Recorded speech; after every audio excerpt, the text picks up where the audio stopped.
Hello guys, today I will be discussing my experience with the PlayStation 5 Pro. I have been using it since launch, so like 3 months. And mostly I have been playing Call of Duty. I also have some other games, a few Resident Evil games, but this was used mainly to play Warzone. Before PlayStation 5 Pro, I owned the PlayStation 5 base. I also mostly played Warzone with 120 hertz enabled on an OLED TV with 120 hertz and VRR support. The difference between PlayStation 5 and PlayStation 5 Pro regarding the Warzone or Call of Duty, usually you have to enable on the 20 hertz on the PlayStation 5 base to get 120 hertz. On the PlayStation 5 Pro, you should actually disable it, and I will tell you why.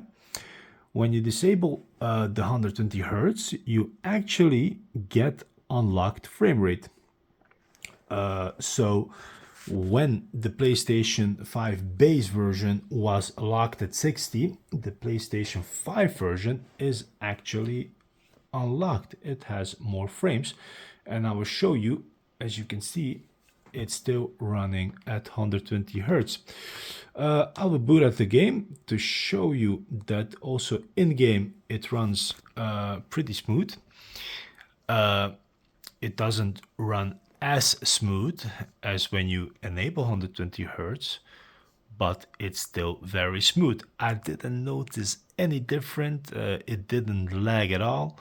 The frame rate is actually somewhere between 80 and 110. But the reason why you should disable this 120 hertz is because the most graphical improvements that Activision did for PlayStation 5 Pro are when you disable this mode. You get like upscaler PSSR, you get shadow details that are 3 times as sharper, and I also noticed the colors, they pop a lot more, like there is a lot more color in the game, and also the sharpness is better, especially when looking at the distant object. Distant objects are much sharper in comparison when you have this 120 hertz enabled. Oh yeah, I need to enable my FPS counter. As you can see, at the moment it's around 90. Usually when you go inside the room, it gets better.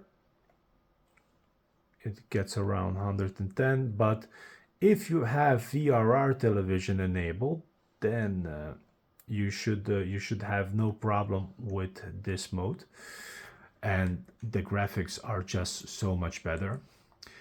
I will leave this mode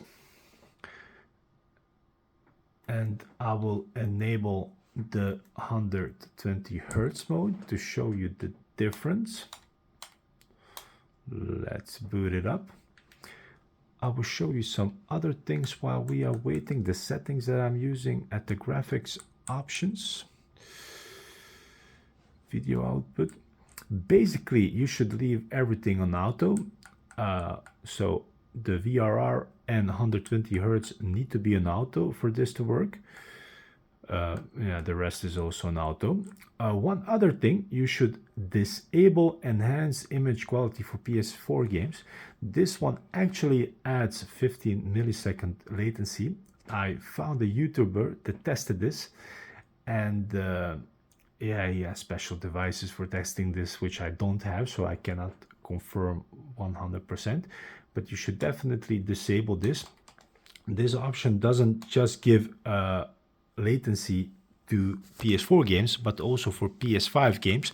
So it doesn't matter if you're playing PS4 games or PS5 game, you should definitely disable this. You don't want that extra latency.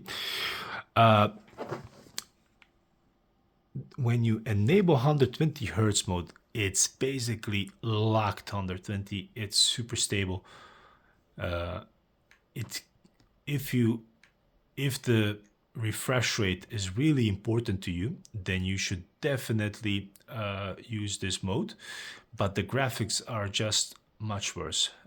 So if you have a television that doesn't support VRR, or a monitor that doesn't support VRR, you could use this option and you will get very good gameplay.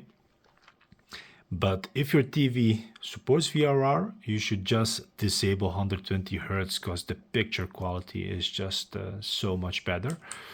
So I will disable it. And yeah, that's it for today. And don't forget to disable the PS4 enhanced picture. So that's in the graphics settings. This is very important to be disabled. You don't want that 15 milliseconds added to your gameplay. Okay guys, that's it for today. Have a good one.